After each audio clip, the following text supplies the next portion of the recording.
Hello and welcome to PRPOI's August live session. As India's largest platform dedicated to the upskilling of the entire PR community, we deep dive into real issues, questions, and challenges that the PR industry faces. This month, we take a deep dive into a very popular vertical or buzzword that has many in the industry look at it with a certain amount of trepidation, and yet others have seen this with a lot of joy. That term is called purpose driven PR. Now, the question we have to answer is why? Why is this important? How is this relevant to the big picture? Is this a new concept or has this been around for some time and today is being repackaged, repurposed to suit the times? And how will it impact your career in a corporate or an agency? Interesting questions all around. I am Tarunjeet, founder of PRPOI, and this is a discussion all of us will have today with a stand-up panel that will be hosted by Jyotsna Dash Nanda. Before she starts demystifying the halo around purpose-driven PR with our panel, you should know that she's currently the AVP of Corporate Communications at the DS Group and also one of the co-originators of CommsAdda. She comes with nearly 23 years of experience in public relations and marketing communications and has earned her wings with brands for adeptly managing crisis communication, external and internal communication for a wide range of industries. She's also dabbled in journalism, so that makes her a perfect candidate to be hosting this session and analyzing the subject from multiple lenses. Before I add her on, let me give a shout out to CommsAdda for partnering with us for this conversation and my co-founders Sonali, Sokhal and Pooja Trehan for continuing to bring valuable conversations on PR to the forefront. With that, I will hand over the reins to Jyotsna to introduce our stellar panel. Let me add her on. Hi, Jyotsna. Okay, so Jyotsna seems to be having a little bit of trouble with her internet. While she sorts that out, let me add our panelists in. I'd like to welcome on stage Bhaskar Majumdar, who's going to be representing and helping us understand this subject from the perspective of corporate communications. We are also happy to have Padma Venkataraman join us and Dr. Navneet Anand, who is going to also look at helping us understand from an agency perspective. Interestingly, most of our panelists have also dabbled in journalism, so they understand the nuances of the entire subject that we will be discussing today. Let me take the chance to introduce each one of the panelists and help our audiences understand a little more about who you are and your perspective on the subject. So I'll start with Navneet. Navneet, from journalism to a student of sociology to PR, that's been an interesting journey. Can you share with us how this transition kind of came about for you? Thank you, Tarunjeet. Compliments to PRPOI for always being in the forefront of bringing about critical discussions, and this is truly insightful. Like you said, my career has been a little different in the sense that I did economics in my graduation, then sociology, MA/MPhil, PhD, and then journalism, then corporate, where I worked with Bhaskar at Reliance Industries, and then thought of doing something on a bigger canvas by having my own agency called GreyMatters Communications. So when I was doing sociology, when I completed my PhD, and one had the career option of perhaps going back and taking up a lectureship, because I had a PhD from one of South Asia's leading universities and UGC, etc. So a teaching job was very easy to take up. But I thought communication was something that always intrigued me, that always excited me. And having been a journalist, I thought it was narrow, it was limiting. To borrow from P. Sainath, we were all glorified stenographers. So as reporters, we went to some high profile guys, they gave us some masala, we reproduced in our own words. So from being a stenographer, I wanted to dabble into a vast larger canvas of communication, and that is how GreyMatters came about. But throughout the last 14 years that I have been part of GreyMatters Communications, somewhere that learnings that I gained in sociology at JNU, in journalism, the Indian Express, Times of India, Pioneer in that order, Reliance Industries. I think it has always, accompanied me, and that is why this Fantastic. fascinating subject becomes very, very interesting for me. Fantastic. Tarunji. So you decided to put communication and go from theory to practical, and we don't find a lot of journalists saying that. So thank you for putting it out there in the public. Padma, I'll come to you. If you can help us understand a little bit about your background, because you've gone from advertising to PR to designing, and looking at communication in a very, very different perspective. You have probably observed communication from all angles. uh, what are the three major challenge changes that you have seen happen in the communication industry overall, in terms of how humans communicate? Hi, thanks for having me. And it's good to be here. Quick one for the audiences, just in terms of an aside and the story in itself.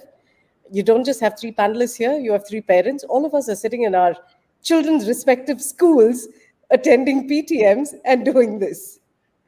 Thank you so much Shout for doing that. shout out to any other parents sitting and taking this webinar or attending it from your PTMs. You're not alone. All right. So over the last 20, 23 odd years, it's been an interesting journey, I'll give you that. So the passion has always been brand. It has been trying to understand what a brand is, what makes for a good brand, and what is it that truly sets apart a brand to make it great. And along these reflections, along these explorations, which have taken more than two decades and have taken many forms. So whether it is advertising, whether it is PR, whether it's corporate communications, Marcom, DevCom now, I think one of the things that has become very, very clear is that the ability to join the dots is actually what separates, the proverbial wheat from the chaff. And that's an exploration and a passion that has continued to happen, right? Um, we'll talk about it more, I'm sure, to reflect on Tarun's first question in terms of brand led or purpose led PR is not a vertical, it's supposed to be a Absolutely. value. Absolutely, absolutely. So we'll delve into that a little later. Bhaskar, coming to you. You are, I think, one of the most popular PR professionals in the industry. You have transitioned through multiple roles in PR and probably Yeah. upskilled in the industry as well at the same point of time. Can you help Hmm. our audience understand what drives you and what keeps you moving forward in PR? I think the only thing which drives me is to be relevant in the industry. So when I started my career, like Padma, I also started in advertising for a simple reason that I am a Bengali, and the easiest way to get a job in any field was advertising. Then I moved into events. Then I joined a trade magazine. Then PR happened. So when I look back, everything happened by default, not by design. And I consider myself who's coming from the Orkut age and trying to understand how podcast and this kind of streamline, which we are part of, how actually it happens. So it's a huge, journey which I have covered. Not only a digital transformation or digital journey, but a complete journey altogether. I still remember there were days when I used to travel to various publication houses in a scooter, taking press releases with me, and I used to wait in the office till the time the journalist comes. From the time when I send press releases or info notes in WhatsApp. So the industry has changed rapidly, changed for good. And as I said, that every individual, every professional has to be very relevant to the current environment, and that is what drives me.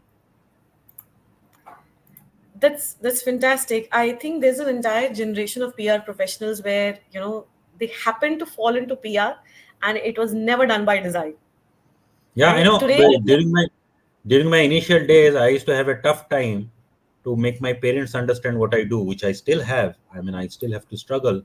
But now I think the acceptance is much better. People know about it. But initial days, even during 2004, 2005, my parents or their inner circle, they were not. I mean, advertising is something they are aware of, but PR, they are not aware of.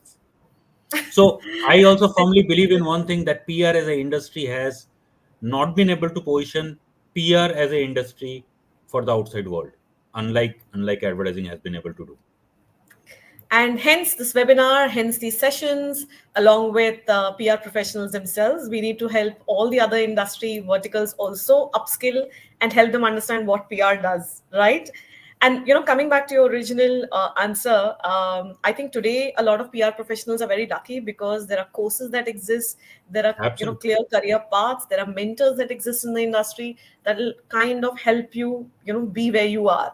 And now coming to the subject itself, because purpose driven PR has been for the last, I think, 5 or 6 years, been pushed as a vertical, though I beg to differ there because, I agree with Padma in the sense that it is a value that has to be there and not a vertical. So I'd like to hear from each one of you, what does purpose driven PR mean to you? Navneet, can we have you answer that first? And Yeah, I'm going thank to try you, Jyotsna again. Tarunjeet. I think PR always had a purpose. Uh, but like Bhaskar said, every industry, every profession has been evolving, you know. So, and therefore, PR industry also, then we came up with this purpose driven PR. Now, typically, a brand has a purpose, you know, Right. not so much of PR, but a brand has a purpose, and PR is just a facilitator, an enabler to push that purpose in the public domain.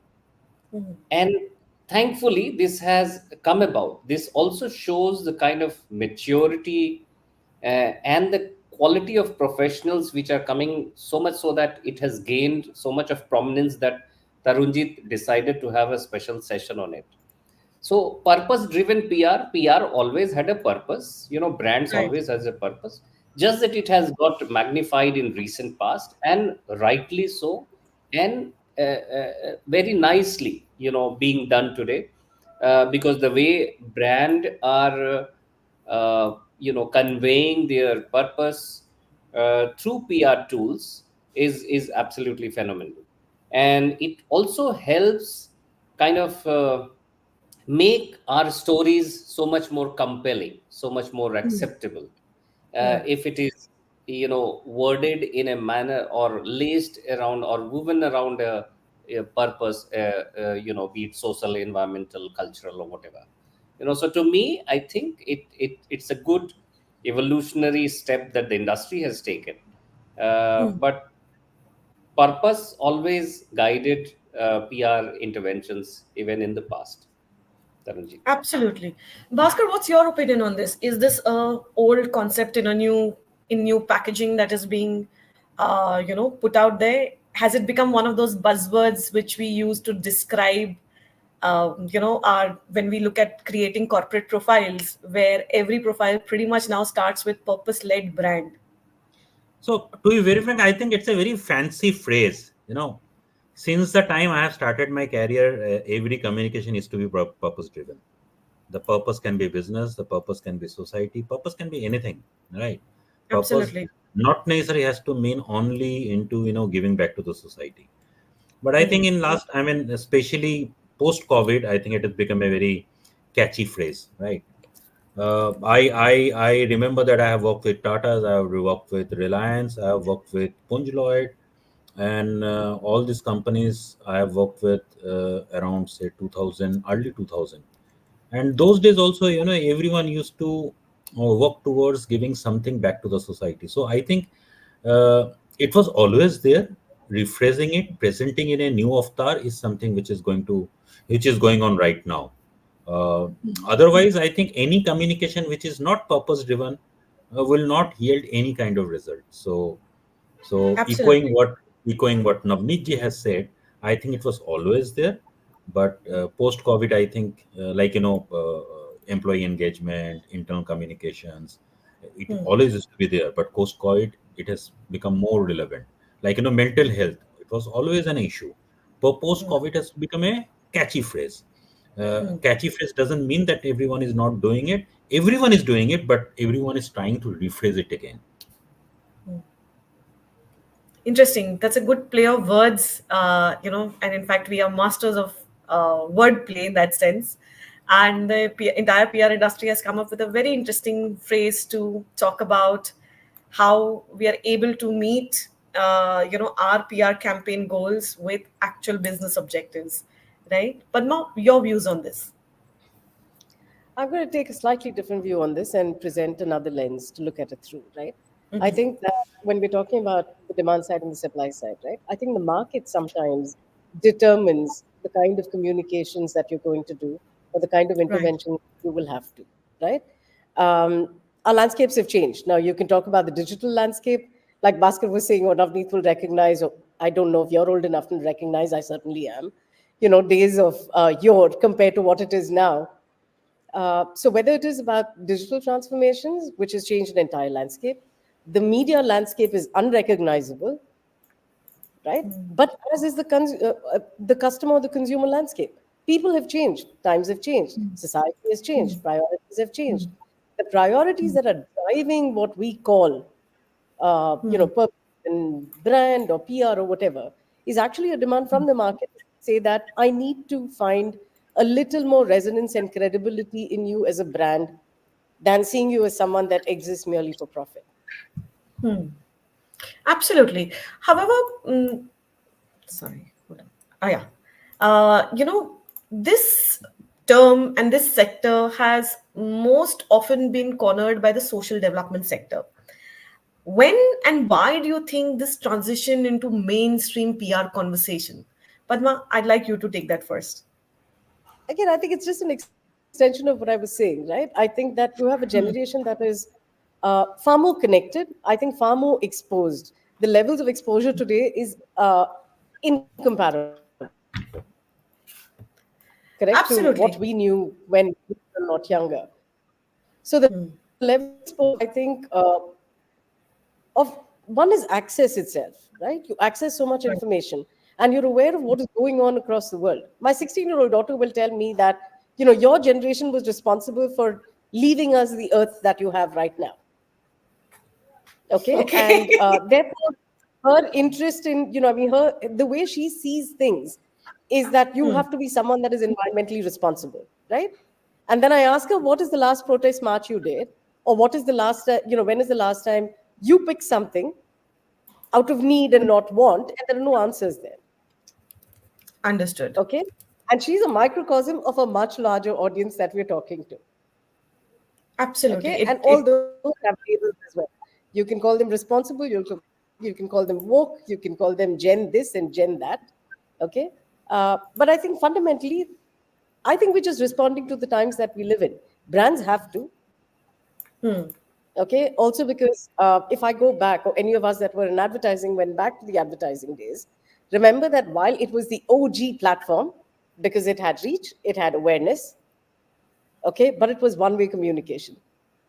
right. Today, anyone can say anything about your brand and you can fall into a crisis in a heartbeat. Absolutely. Okay, so Absolutely. I think we've got to recognize the fact that we are responding to the times that we live in. That's my take on it. Absolutely. Bhaskar, comments? I mean, I just want to understand one thing. We're talking about Gen Z and Zen Alpha. I don't know what we should term ourselves. The era of dinosaurs. I mean, maybe, maybe not. But yeah, coming back to this thing, I completely agree with Padma.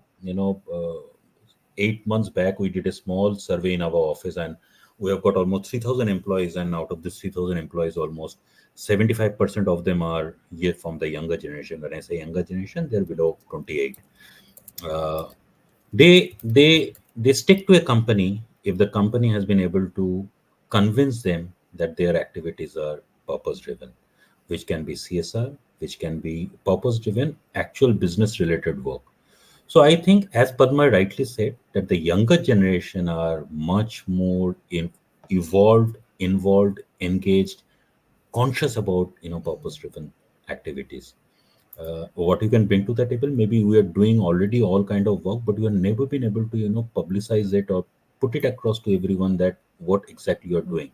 But this is a time actually, to have a session like this is a big example of we as older professionals. I mean, not Navneet ji is young, Padma is young. I'm Let's talking call about it myself. seasoned. Let's Seasoned, call yeah, it seasoned. yes, seasoned professionals to, I think, educate and empower all younger generation and the future employees to connect to a purpose driven thing. How exactly it happened, I have a different theory altogether. I think during COVID time, a lot of brands, especially the B2C brands, were under a lot of financial stress, and which impacted into their advertising budget. And other brands were very cautious of spending money, which again resulted into the marketing spend. And earlier, CSR or any kind of purpose driven activity used to be part of marketing. And Right. as we all know that every brand needs to be visible, and slowly in need of getting visibility from marketing to PR easily happen because PR is earned. So if you look at the PR professionals or Copcom professionals now, our role is multifunctional. Well, earlier we used to do you know maybe media relations and added by two three different activities. Now Right. it's multiple things. We do internal communication, we do employee engagement, we do events, we do investor relationship, we do CSR. When I say CSR, earlier also we used to do CSR, but the CSR used to happen, used to be done by the CSR team, and we used to communicate what the CSR is all about. But now the communication team is actually doing CSR in my company.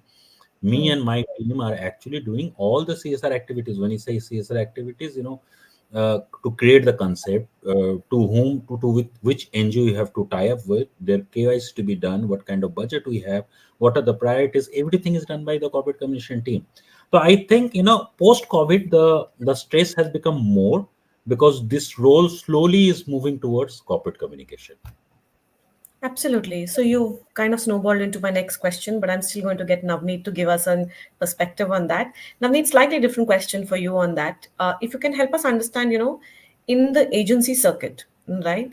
While a lot of push would be there from Copcom marketing departments, and probably a gray area that we share with CSR departments, or ESG departments also for that matter. What is the kind of pressure that you face, when you are tasked with a certain mandate, a PR mandate, ki now you have to figure out some way of calling us purpose driven brands. It's yeah, absolutely. As an agency, you have to uh, respond to the requirements, demands of your partner. But linking your previous question and this one, and I say this to my partners, potential as well as ongoing, that see, social and development communication have created a kind of a framework where us in PR industry find it very compelling and easy also at times to design our campaigns in a manner that it is laced around a purpose.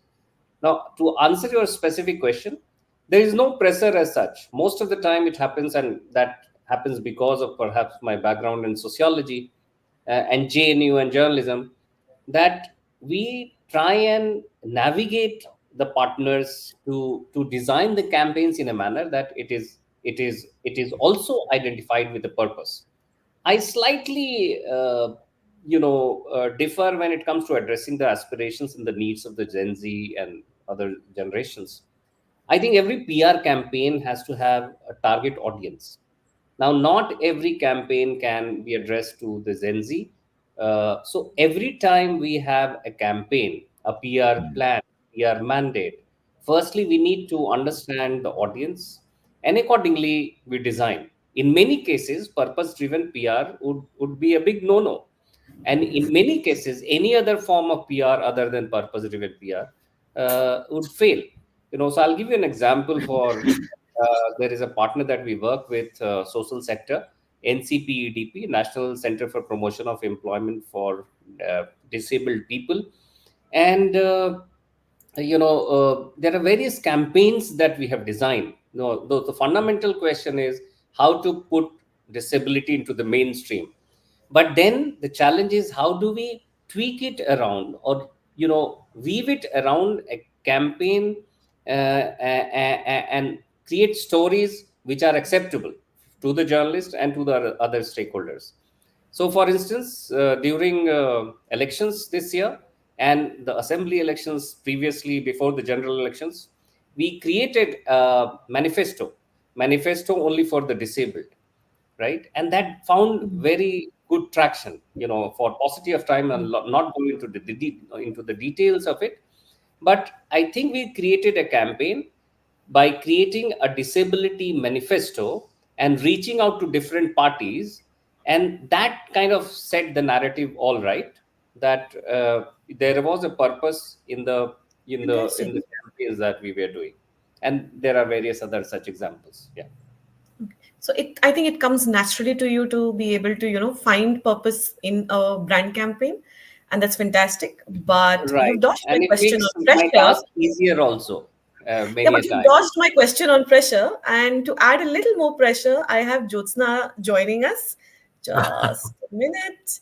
And she's going If to you, add I don't know more to whether it, I am. right? Hey, Jyotsna.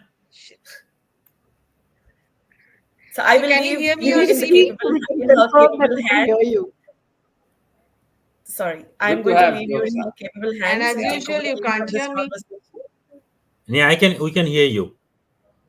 Hello. Oh, We she can hear Wow. cannot you. hear. Can you You hear can? us? Yeah. Finally, you can hear me. Okay, having listened to all the conversations that are there, and the dinosaur conversations and the seasoned journalists, but I have just taking on from the conversation that's there. When you're talking about transitioning into the social development sector, etc., what is the special segregation you think that this purpose-driven PR has as compared to the traditional PR that was there? So, Bhaskar, you want to take that question? My partner in crime.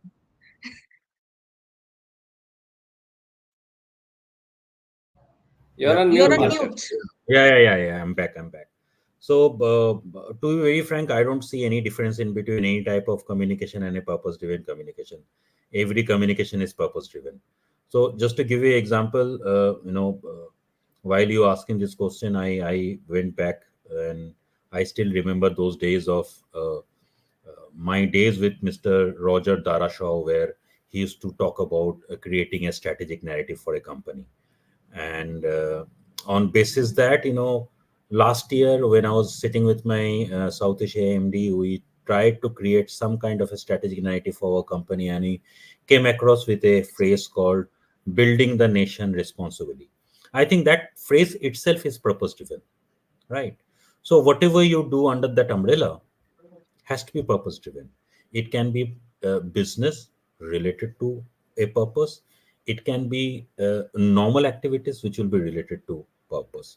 So I think on the whole, any activity which anyone does, especially a company, especially a brand, it has to be purpose driven, right? Either it's for the employees or for the external audience. External audience can be anyone, clients, government, and anyone. I think the difficulties are more at the end of a agency where Navneet Bhai is working on, because a lot of brands will come and they will think that Navneet Bhai will use that magic thing to create a purpose driven activity or purpose driven campaign for them without giving adequate understanding where the brand stands, where the brand wants to go. But from a brand's perspective, I think if they're very much clear about it, then I think Navneet ji, with his experience, with his expertise, and anyone, any company like Navneet's company, are more they will be in a better position to execute it. But again, I'll say any brand, whenever they are communicating anything, it's always purpose driven. The purpose can be business, the purpose can be otherwise also. So, yeah, so all this sounds very nice to hear, and you have some very great award-winning campaigns, etc. Definitely award-winning ideas. But what happens on ground when the budgets get hit? And this is a question especially, for say Navneet ji, considering he is at the receiving end at most of the times, at most times. So, how do you, yeah, yes, Bhaskar. So before Navneet ji can say anything, I will just add on one thing. If your brand believes in a purpose-driven communication, they don't need a budget. They can do without a budget. It has to be a top-down approach. If the senior management is convinced enough to do something which is purpose-driven, it can be done with or without budget. Yeah, amplification needs money. That is where someone like Navneet ji with specialty comes in. Yeah, Navneet ji. So, Navneet, what is it, when it comes to purpose driven and budgets that are there for purpose driven communication? You know that it is PR budgets that get, hit first, while Bhaskar does say that top down approach, etc. But when it comes to communication, when it comes to marketing, when it comes to using funds, we do get impacted. What is your take on it? Yeah, absolutely. Very मतलब दुखती रग पे हाथ रखने वाला question है, because many times I think brands do not understand, not brands like Egis, but there are many who will not understand that your PR approach, campaign, and strategy has to be more nuanced. Just taking a deviating a bit for a moment, like Bhaskar was saying, what purpose driven PR has done is to also lend a lot of credibility to the PR industry per se. Yeah. We are seen as more creative, more responsive, more responsible by designing campaigns which are resonating very well from a Gen Z to an octogenarian. Now, but there are brands, Jyotsna, you rightly asked, that certainly get miser when it comes to allocation of funds towards some parts of PR, and that's a tricky situation for us to be in. And then we cite examples about XYZ and how they have done better by showcasing a campaign which is more which sounds more responsible rather than reckless, which doesn't sound too brazen in its marketing goals and so on and so forth. And that is where the challenge of explaining the purpose of PR itself also crops in. PR certainly has become fanciful for many, and like Bhaskar said, that everybody thinks we carry a magic wand and we can just ghumao it and jadoo ho gaya. You are there in Times of India page 1. So I begin by puncturing the expectations of our partners, at the same time setting the agenda that PR has evolved, from Bhaskar जी जैसे बता रहे थे कि हम लोग जाके press release push करते थे. मुझे याद है as a chief reporter in Pioneer I would get hard copies of press releases, and that was all PR was all about. PR has evolved manyfold, and for good. And all of us sitting here, we come with varied experiences, and so it also is an opportunity for us to elevate the industry. Jyotsna, I mean, completely. While the PR industry is still, I would say looking for the right or the ideal matrix when it comes to showcasing impact, I will ask this question to my friend Padma. How does purpose-driven PR get get an edge over there? How do you think we will?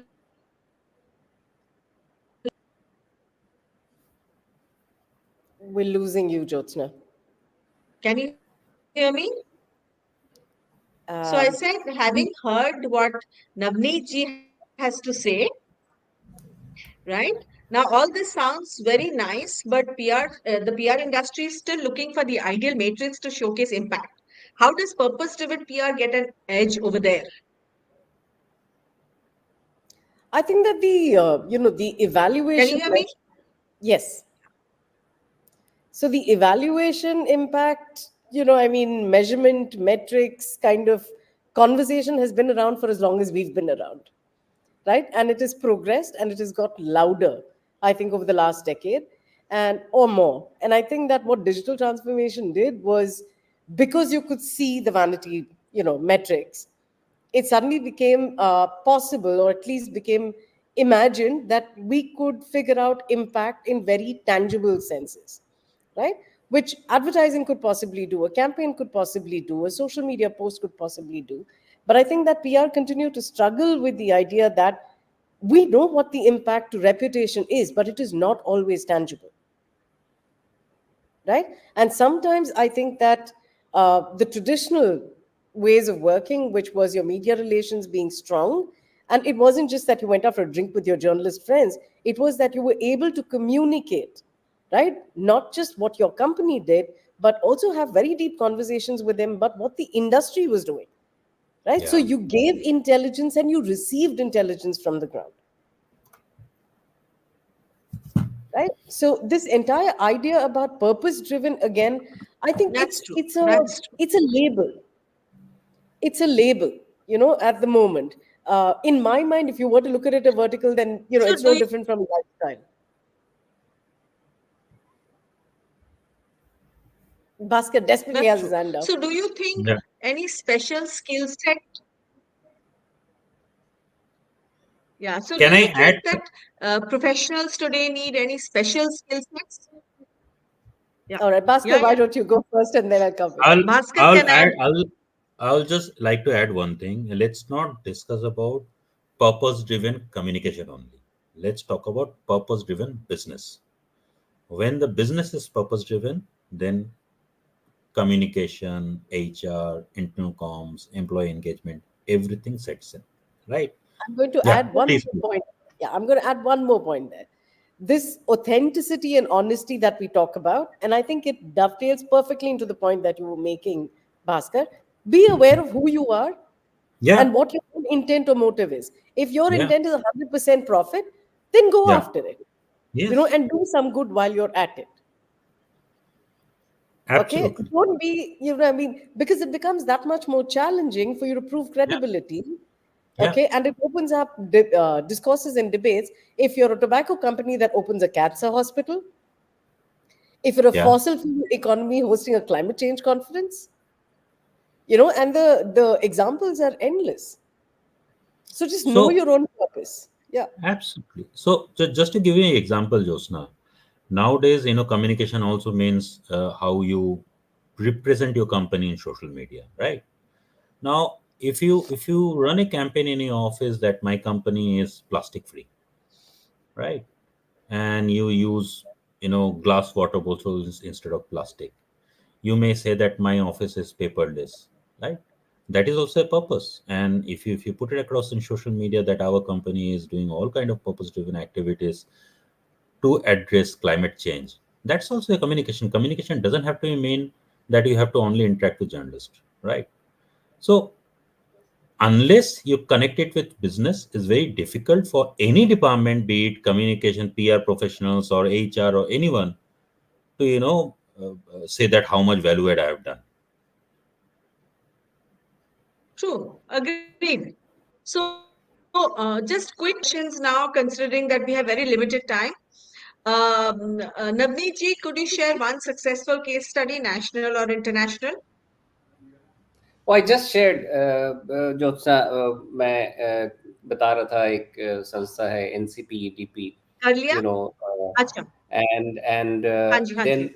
we worked with Network 18 on a sanitation campaign. I think that was an amazing campaign, PR campaign. Of course, they have a huge bandwidth when it comes to reaching, but it's about basic hygiene, sanitation, and it gained massive traction. And it came easy because they were very clear that it has to be done like that. It was a purpose driven, a social campaign, and we had to amplify it. There was no budget constraint, and we were able to achieve it. uh, uh, at the risk of repeating, I think uh, it always helps if we can weave our campaigns around some agenda, ongoing discourse, social, cultural, environmental, And you are asking about the requirements of the of doing well. I think uh, I think anybody with a good common sense and good reading habits could do well in an industry like this, in an agency. I'm talking from Great. an agency That's a very perspective. valuable tip, Uh, indeed. right.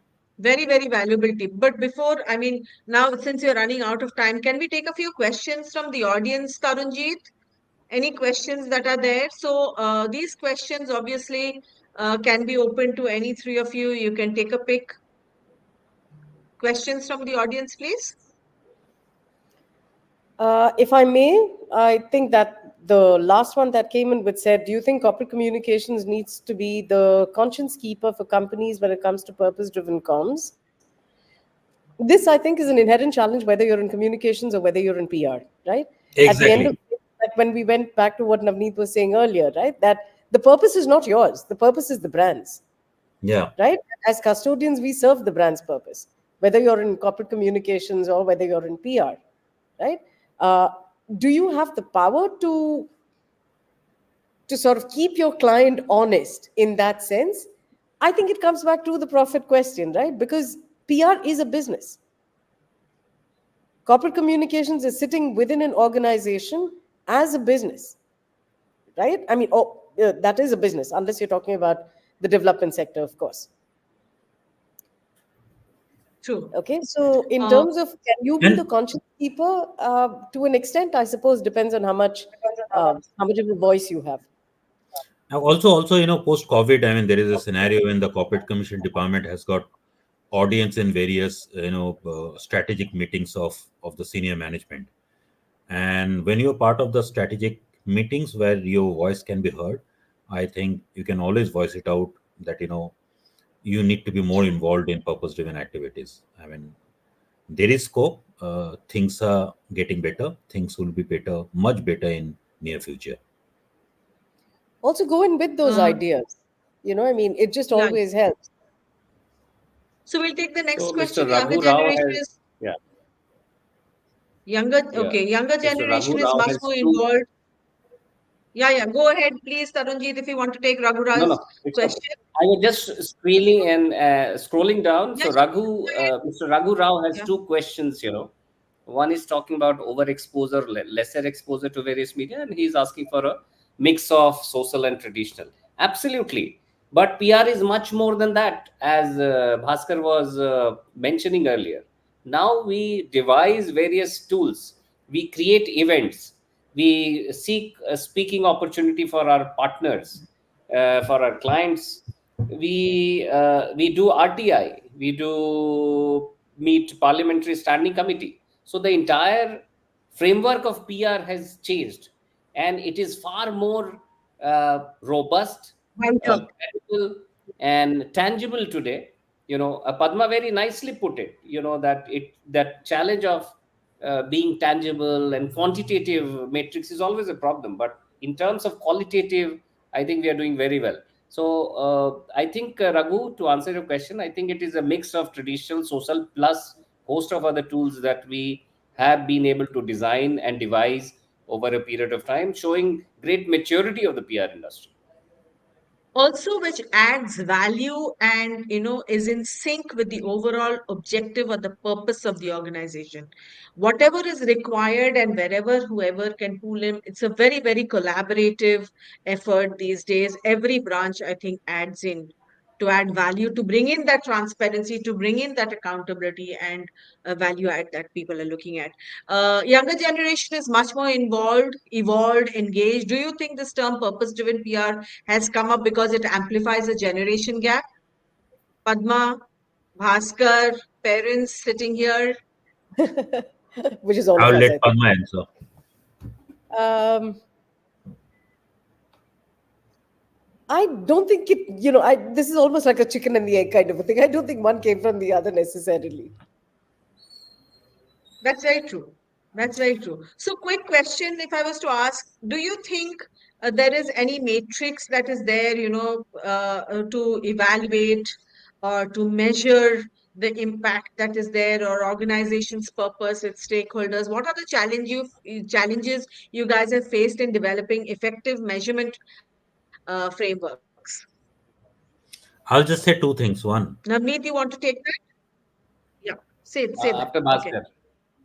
I'll just two things. When you're talking about purpose-driven campaigns or activities, I think it should come from the heart, and also it's a top-down approach.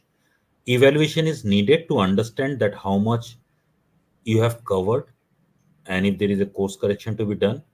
But whether it's successful or not is something which can be only understood once it's been done. Just to give you an example, I have seen a lot of big corporates who get into plantation, but that's a one activity. They have planted 50,000 plants, and if you go back to the same site after 1 year, almost 40,000 plants have done. I mean, they have died. So maybe quantifying it, going back, checking it out for those kind of activities is required. But when it's done with a positive approach from the senior management, I think not too much of evaluation has to be done, unless you have outsourced all the activities of someone to NGO. Not Navneet. Navneet is true to his work, but if you've given it to someone, then obviously you have to evaluate. Yeah, Padma. Thanks. That's true. From the development sector, the constant urging is we bring a lot of heart, bring your wallet. It helps. And from my That's so side, true. That is one. That's Yeah. very true. That's one. And the other thing I want to also include is the fact that I think anyone that's doing CSR and you're doing it from the heart, you're not doing it because it's a government mandate. Um, Exactly. both is also okay as long as your heart is sort of in the right place. I think that you need to widen your ecosystem, right? The challenge that we Yes. find with most CSR is you want to see something that is tangible, and that's not necessarily always the most effective. Okay, simply going back to what Bhaskar was talking about, and I'm sure Navneet agrees with it. Planting 50,000 trees without understanding whether those trees are actually good for that region, for that soil, Exactly. whether Exactly. they're water intensive, will end. You'll end up doing more destruction than very true. actually doing something valuable. True. Absolutely. Totally agree. And to add to that, Jyotsna, you Extremely asked me that valuable question in that. in terms Very, of, very true. yeah, in terms of evaluation. We work with a company called, very big multinational called Syngenta. It's in agribusiness, and we designed a very unique CSR program called iClean, inculcating cleanliness, learning, education, awareness, and new habits. We went to, and the first project I'm talking about, that was conceived, designed, and executed by us in a very remote, like back of beyond village of Bihar, East Champaran district. Uh, and what we did, we created sheds for farmers to sell their produce. We built toilets, hand pumps, and solar lights. In the solar lights, because again, my JNU, and I come from a small town, so I have seen the hardships of people who grow up in rural areas. From the solar light in the evening, we hired a teacher who would teach the children. Idea was to, uh, now for me, even if that particular intervention, you'll be happy to know that starting in 2015, now it has expanded across 5 states and 25 such markets, which are being modernized and affecting about 200 million. I mean, I can create fancy PPTs saying कि boss इतने lives हमने transform कर दिए. At the core of my heart, I know that even if I affected, qualitatively improved 50 farmers' lives, I think I would have achieved something substantial. So it always depends on how you're looking at the evaluation. So, and the companies, my partners, are very happy and convinced about the outcomes, even if at a micro level. I would not do something for the heck of doing, like Padma was very nicely putting, to do more destructions. So that is all from me. So how do we bridge So, relationship with journalists in these purpose-driven communication, Navneet ji? so Yeah, this is Bhaskar has a point. so this आसान is हो this गया is है, this is yeah. one thing I strongly have an opinion on. when you're talking about purpose-driven work and CSR, let's not talk about media coverage, right? You're doing it for a purpose. Nilima, Let's that not answers amplify your it. question. So that is about, Nilima is asking about how to bridge a relationship. I mean, how to build a relationship, how to strengthen your relationship. So there is this notion that we are adversarial. We are not in a relationship. We are great rapport with journalists. Now journalists also have started to recognize, I'm speaking the agency perspective, that we are the most powerful source of information for them. Having been a journalist myself, now any journalist, we have worked with a GM industry, genetically modified crop industry, the scientific community, the big MNCs in seed industry, and the kind of amount of information that I can bring to journalists, I mean, I can tell you no one else can, because we read so much. Just by virtue of being with working with so many companies, I have a knowledge pool. I'm a knowledge powerhouse. So it is not about bridging relationship, it's about building and upscaling, scaling up our relationship with them. No, no, I And So this completely always agree with you. what was that always fancy thing certainly which helps. happened in Patake chale. That was to Navneet? acknowledge the good work he's doing. Oh, acha, Oh, acha. Okay, wow, okay, okay, thank you. No, but awesome, just awesome. to bring all of you on the same page, I will say that, at DS Group, we have the global leading or world number one green building we are sitting in, but we don't do any PR about it at all. We are a zero carbon net zero organization. We don't do any conversation around it because we That's a believe it is, that's a classic example of doing your own PR. Correct. That's a yeah, and beautiful point. we don't go to journalists with the story. We actually don't go to journalists with the story because this is what we believe in, and we are doing it for our people, for the See, society. See, again, I will be Jyotsna, very critical. Second, again, I will be very critical. There are two things. One, we say that if it's a purpose driven, we should not, go to the journalist. Second, we know that the journalist is not going to take it.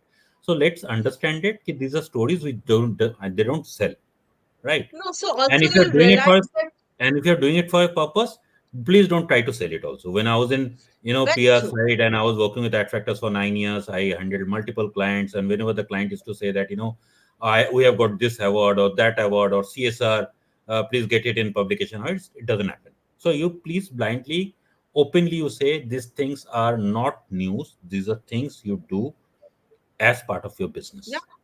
that's very true. Very, very true. In fact, when we do all these conversations, we go to lead, we get these things done, Can I but have that that is only light for behind our. me, like Navneet just No, happened? there's no light. No. Okay. No, but I completely agree with what you guys are saying because that's typically what it is. Yeah, Padma, go ahead. all right, Joe, sorry to cut you off there. I would say that, I mean, there are different lenses through which to look at this, all right? Now, I completely agree with you in terms of, with both of you, in terms of just because you win a CSR award does not mean that you need to make a, big noise about it. In any case, half the awards in our industry will have the usual suspects for the last 20 or 40 years. Okay? But that apart, sometimes what happens is that it can serve as triggers, right? Even as competitive triggers to say that, acha, these guys are doing this, I want to do it as well.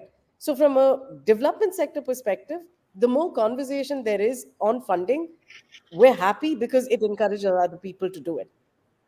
And to Jyotsna, come talk to IHS. We'll introduce you to high performance buildings and how they are several notches above and more effective than green buildings or net zero buildings.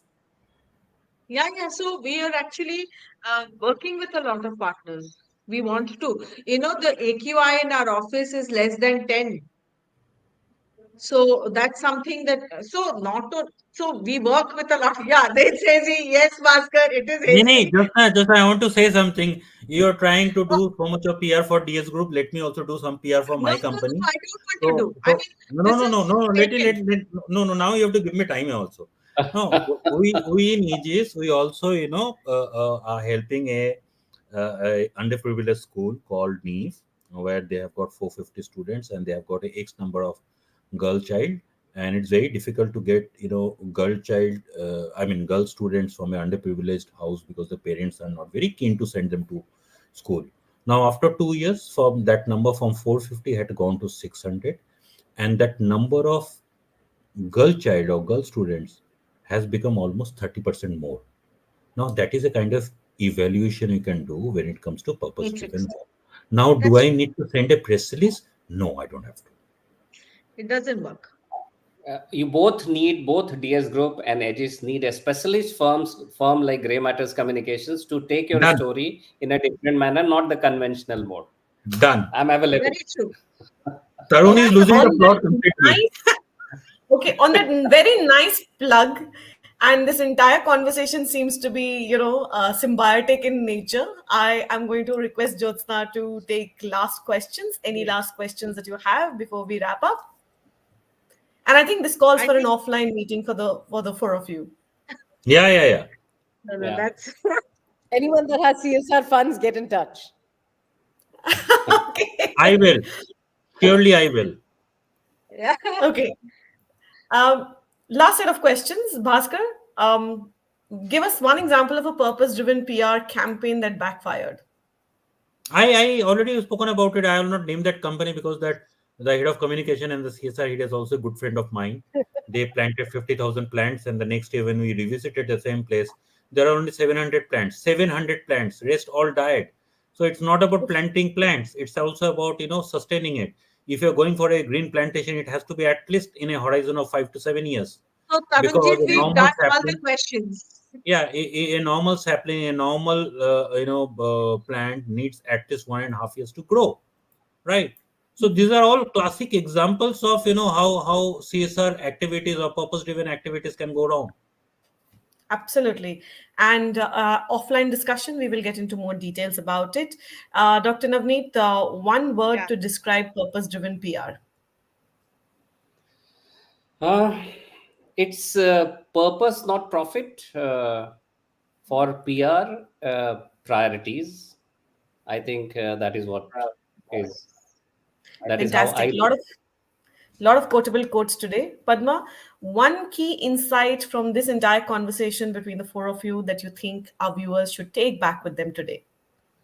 And that includes Jyotsna's in very interesting comments and symbiotic comments that have been made on this discussion.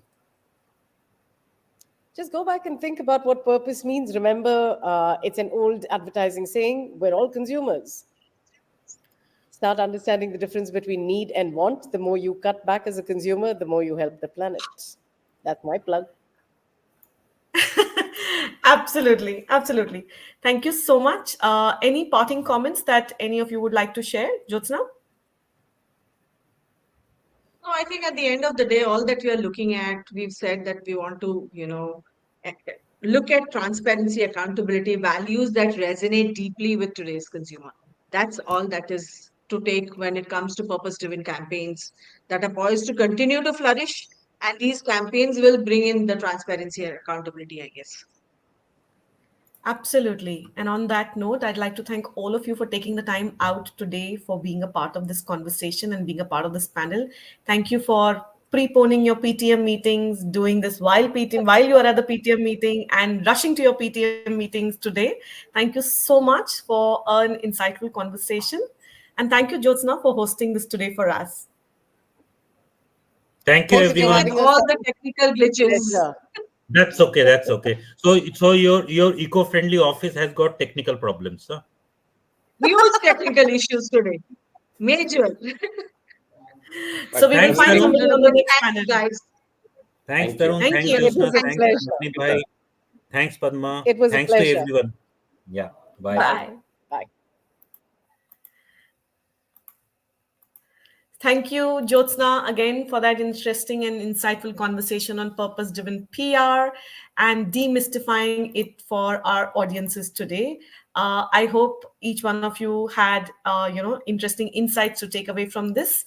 That was Jyotsna, because that was Jyotsna Dash Nanda speaking with Bhaskar Majumdar, Padma Venkataraman, and Dr. Navneet Anand on purpose driven PR.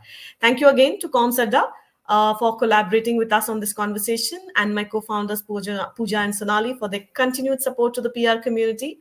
If you have more questions, please put them in the comment section, tagging the panelists. However much I did not want to end this conversation, we have limited timings. So we will continue the conversation in our comment section. And by the way, all our episodes are now simulcasted on YouTube, Facebook, and LinkedIn, so you can watch it there too. We will see you again next month with another equally intriguing conversation on PR. Till then, let's talk, engage, and learn together on PRPOI.